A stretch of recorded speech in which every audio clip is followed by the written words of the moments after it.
Troisième partie, chapitre 10, On the Road. 1er novembre 1945, Germania. Tous les personnages sont en voiture, les uns ici, les autres là-bas, en Germania. La nuit allait tomber sur toute l'Allemagne. Lentement, comme un vautour vient à sa proie qui ne remue qu'à peine, un rêve s'empara d'eux. La guerre était finie, certes. Les humains et leurs outils travaillaient, martelaient, cisaillaient, aggloméraient un nouvel avenir de fer et de béton pour le pays à venir. Durant cette journée, par exemple, plus de travail avait été abattu qu'en aucune journée sous les coups de trique des nazis. Plus de volonté, plus d'ardeur animait les masses actives, presque frénétiques, quoiqu'à cette heure, on ne vit plus dans les chantiers que les traînards ou ceux qui cherchaient dans les ruines les fantômes du pays engloutis par le feu. Ceux-là mourraient bientôt d'une balle perdue ou d'une purge attardée. Les travailleurs préféraient se hâter vers leur chez-soi, excités par un reste de peur et le désir encore chimérique d'une épaisse existence domestique. Bientôt, les jardins et les maisons allemandes sembleraient de nouveau plus lourds et plus enracinés que toutes les habitations du monde, mais ce jour n'était pas encore venu. C'était un moment d'attente, un rêve aux ailes de suie.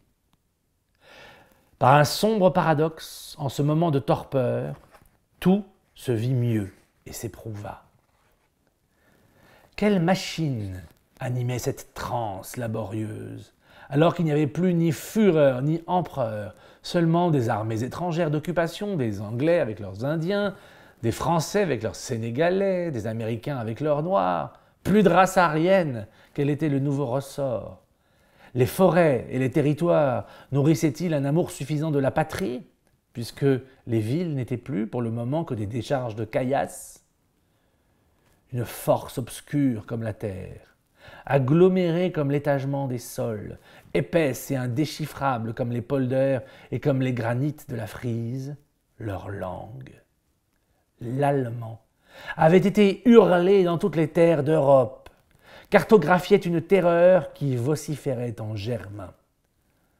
Les Anglais, au moins, en leur volant le thé, avaient offert à leurs orientaux le cricket et la cravate club. Les Français, mine grave et compassée, avaient envoyé leur curé 3 en 1, plutôt la substance une et trine du curé, de l'ingénieur et de l'instituteur. Ils avaient joué le salut des âmes. Les Allemands n'avaient cultivé aucune séduction, aucun après. Pendant ces 10 ans d'enfer, chaque syllabe de la langue avait été pour la mort. Cris aux bêtes des camps, hurlements aux oreilles des torturés.